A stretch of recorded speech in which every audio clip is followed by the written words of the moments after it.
Well, I'm back at my table and deciding what I'm going to do with my life, the rest of my life. And we have a new show coming up in our gallery. And it's an interesting show that I thought I would share with you, maybe by talking about it out loud. I'm able to get to where I want to be with it. The show has to deal with constraints, and all of us are feeling constrained these days, whether we're stuck at home or whether we're behind a mask or whether we're 6 feet away from someone we'd rather be closer to than 6 feet. And we're sort of bound by circumstance to be the way we are today. And that brought to mind to the curator of the show to do an art show about the constraints. And I asked her earlier, not today, but yesterday, earlier in the week, yesterday I asked her what she meant by constraints. Whenever we have a group show in our building, I know that the person who's putting the show together has an idea in his or her head what would belong and what wouldn't belong in a show. So I give examples. I say, well, what if Bruce put in his stuff, and then we think about Bruce's pictures and we think, oh, no, they wouldn't fit, even though in a sense they might fit because they're landscapes and it's a show about landscape, but maybe the way he does his landscapes would make it not fit for some reason. And I'm not giving an example because all the examples I'm thinking of right now belong to real people, and I don't want to slander or anything them. So the idea of constraints is something that she's thinking, the curator is thinking, are things that are imposed by circumstance, not by your personal choice of constraining yourself to only using black and white, because that's not really a constraint, that's a choice. And I was trying to think of examples through history and art and music and literature where a constraint was enforced, and how an artist dealt with it. And Picasso's blue period is an example of this, where blue paints were inexpensive and the warmer colors, the yellows and reds, were more expensive. So Picasso, who didn't have money at the time, painted a lot in blue. It wasn't because he necessarily liked blue or that he was depressed or thought blue was the rage, popular color in this Paris this year. It was because that's what he could afford. So that's a constraint that circumstance gave him. Another constraint that circumstance gave some composers were, okay, this famous pianist comes back from World War I with an arm blown off, so he has only one hand, whichever one. So there were a number of composers that specifically wrote their work to be played by only the one hand, and that would be a constraint that was imposed by circumstance. Something you would prefer to have 2 arms to play the piano, and you might prefer to have 3 arms to play the piano. But in this case, that's a constraint. Now, what about me when I'm doing work for a client and they ask me to put a cherry on top of a monogram I'm making? Is that a constraint? It is a constraint, I guess. I'm working within their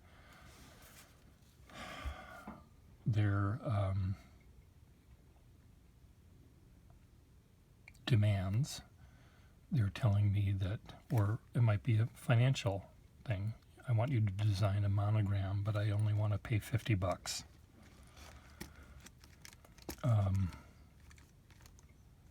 Rather than $500 or rather than $5,000.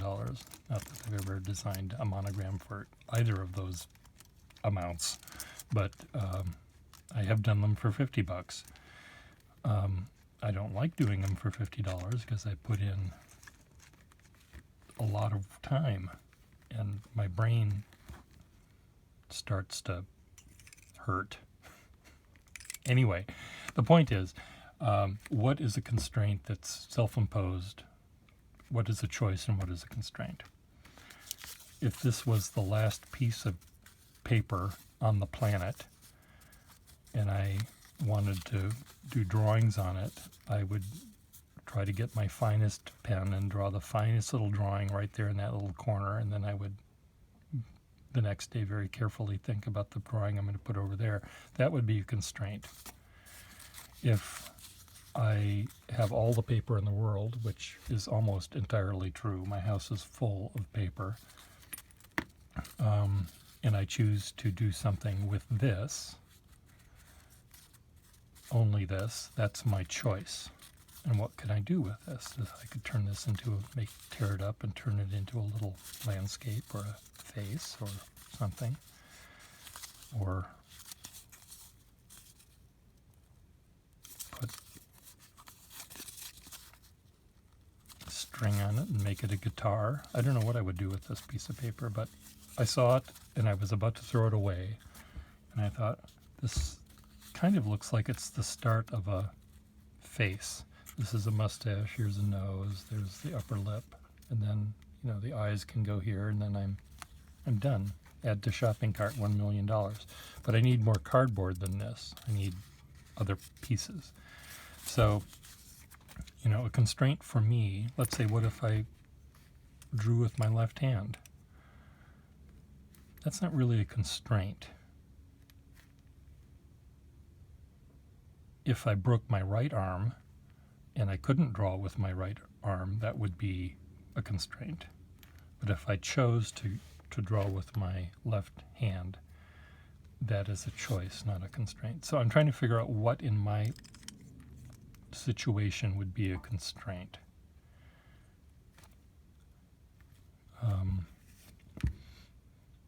And what wouldn't be a constraint? What's a choice and what's a constraint? You see on YouTube videos these days the Orchestra of Paris producing a piece together on Zoom or some platform where they all play together, or maybe they play separately and they're put together somehow elsewhere, but that's a constraint. They would much prefer to be in the orchestra hall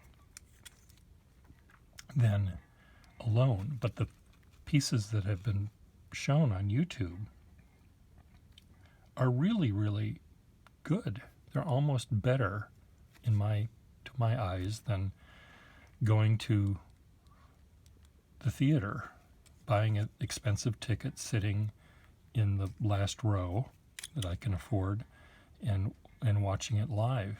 Because on these YouTube things, I don't have to put on shoes. It doesn't cost me anything. I can sit there on the couch and watch it happening. And because of the way it's edited, they zoom in onto they focus on or emphasize the soloist or the strings or the horns or something, and it really sort of helps me understand the music.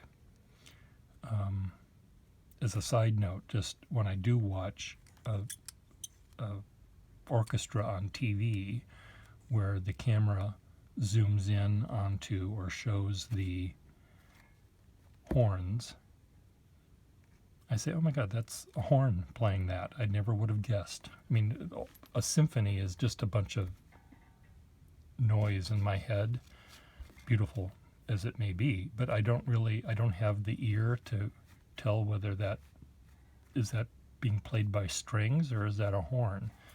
And I need to probably learn the difference between one sound and another. But by seeing it, it's actually helpful. So those constraints under which they work to make these performances, the result is actually, in my mind, better than if they didn't have the constraint. So constraints can be really, really helpful in your creative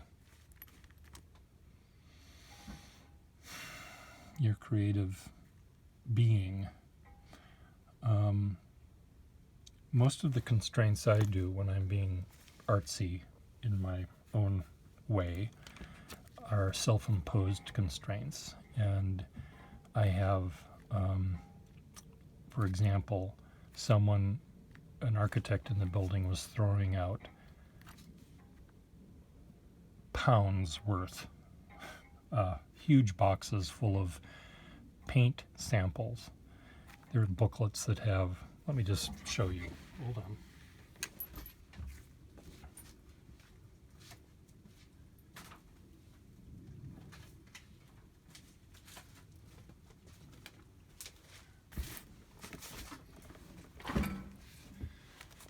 These are they, and they're, I don't know if they're actual paint or what they are, but they have a coating to them that is very difficult to draw on.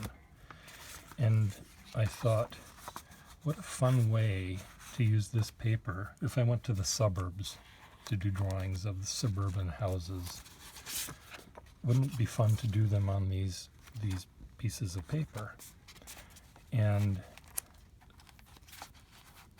it's a gimmick, it's a shtick, it's a whatever, but I thought that's kind of neat. And then I thought, well, how does these pens work on this stuff? Because I'm drawing on coated paper.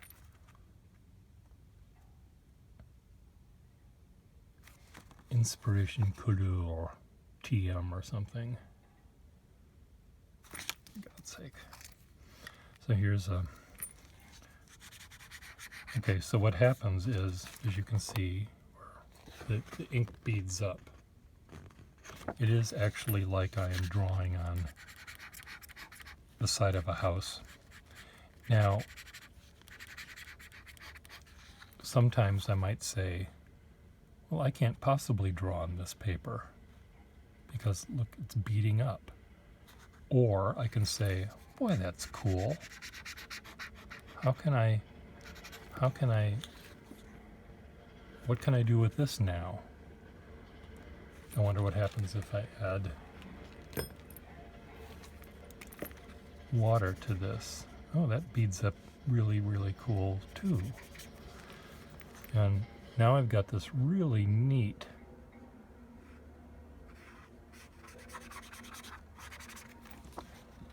surface that's looks like who knows what.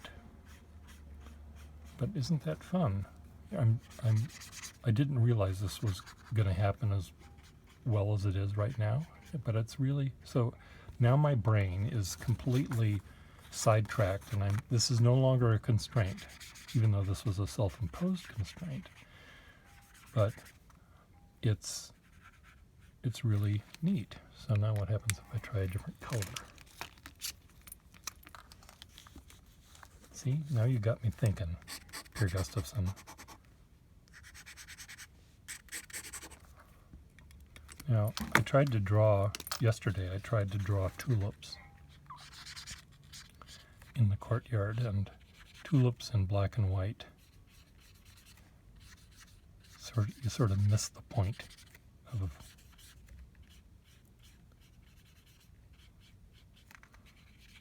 of what flowers are supposed to do. But look at how neat this is. Let's pretend this was a flower. Pretend I drew a flower beautifully.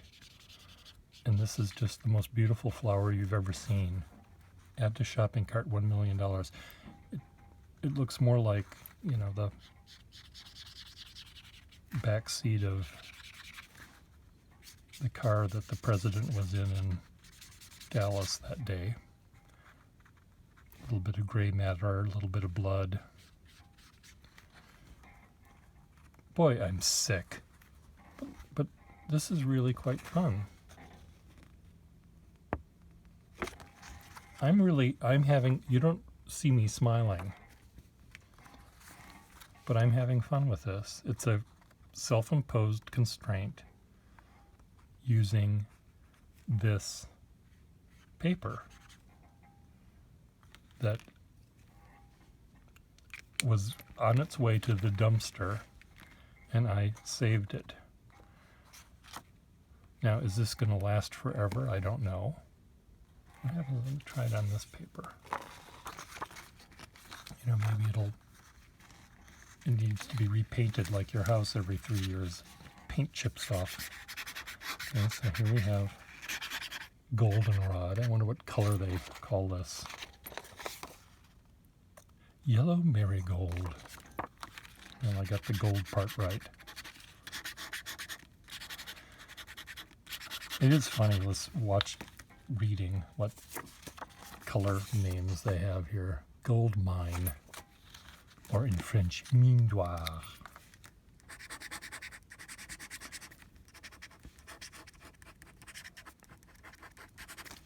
I know these are just scribbles, and as someone pointed out about my pen reviews on someone else's page, Per Gustafson's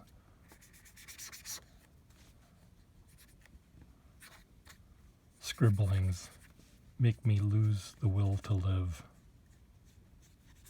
Well, see, now this is not working out as well because, and I don't know if look at what happened right there.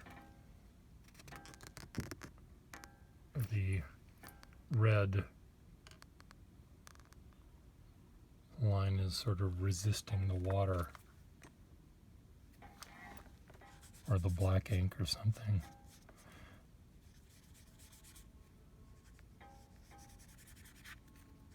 Anyway, this is kind of fun. And I realize I've got a learning curve that clearly is at the bottom of its curve. What happens if I add line work on top of that now?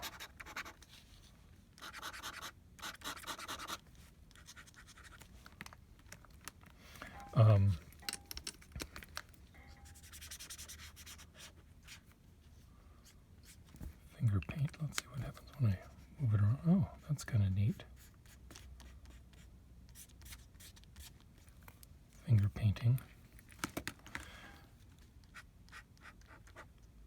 It still resists. I was thinking that maybe if there was this layer of sort of dirty ink on top of the paper, would it change the way that it works? But it doesn't seem to be. Still resisting. I'm not sure whether this surface texture of this paper, it seems very smooth. It seems as smooth as paper can be, but this might be like emery paper, and it might be grinding very slowly the iridium off the pen nib. So we don't know. Well, I like this one better. $1 million add to shopping cart. This one is only $100,000. So, but this is really, really cool. The effect that this has. So if I was in a location where this is the only paper I had to work on, this would be a constraint.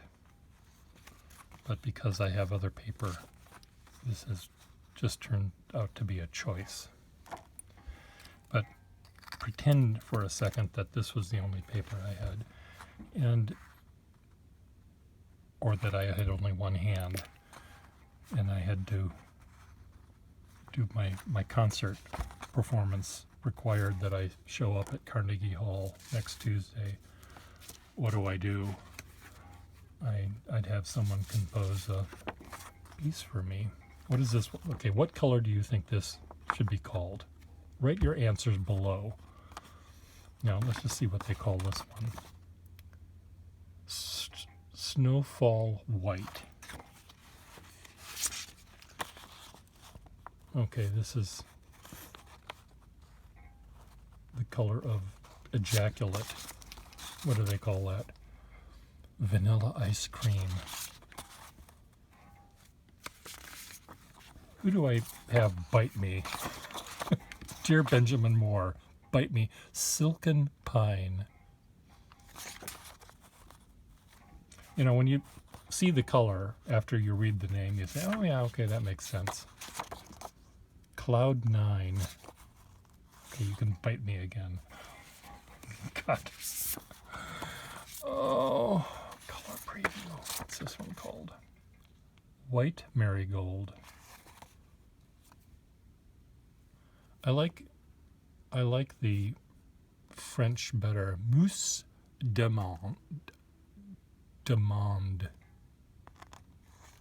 It doesn't sound like it says marigold. It sounds like it's almond mousse. White chocolate. Okay, I'm going to mix these up, and you're going to tell me which one is nocturnal white. Nocturnal emissions white. What's this one? Yeah. This is not meant for children. Minced onion. We're back in the bite me stage. Cotton balls.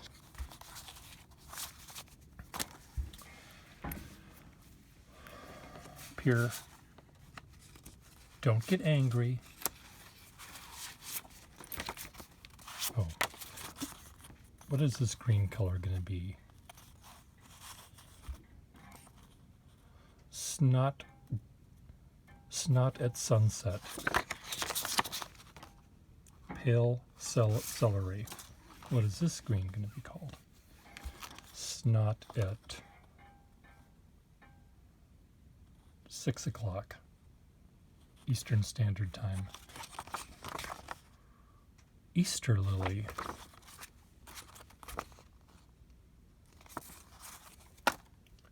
Okay, one more. Okay, this is a color that actually, and I'm not making this up, you can look it up in your Wikipedia. There is a color that looks more or less like this. It might be slightly yellower, it might be slightly greener, but it was a color, we'll just pretend it's this hue. This color was the rage in France at one point. And everyone wanted dresses made of it, and wallpaper made of it, and upholstery made of it, and everyone just loved this color, and it was called Caca Dauphin. Caca Dauphin, which is royal baby shit green. And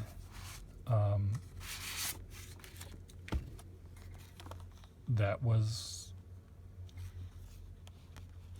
the color. Everyone had to paint their house, their chateau. They would call up Monsieur Benjamin Moore. What would that be in French? Benjamin avec. Yeah, that's not encore. Benjamin encore. That sounds much better. Benjamin encore, s'il vous plaît. Oui. Monsieur Benjamin? Oui. Je voudrais Caca Dauphin pour ma château. Très bien, madame, monsieur. We're on back order now because everyone is painting their chateau shit green, royal baby shit green. It's yellower than this. It is sort of like this color. So look it up. Caca Dauphin. Okay, price reduced. $0.5 ml. I have to decide which way is up so I can sign it. I'll inscribe it to you for an extra 100 grand. To Betty, with my love, Pier. I don't really like this little part right there, but that's okay. That's the flaw in the Navajo rug. That's required. How did this one turn out? I think it needs to have the lighter. Maybe there's a different kind of ink that will work nicely on this. Constraints. Think of it as an opportunity. Okay, I can't go to the hairdresser, but I have a scissors and I have a mirror. Let's just try something out. Or I kind of like this do that I've got. Let's braid it and see what happens. So, goodbye everyone. Have fun.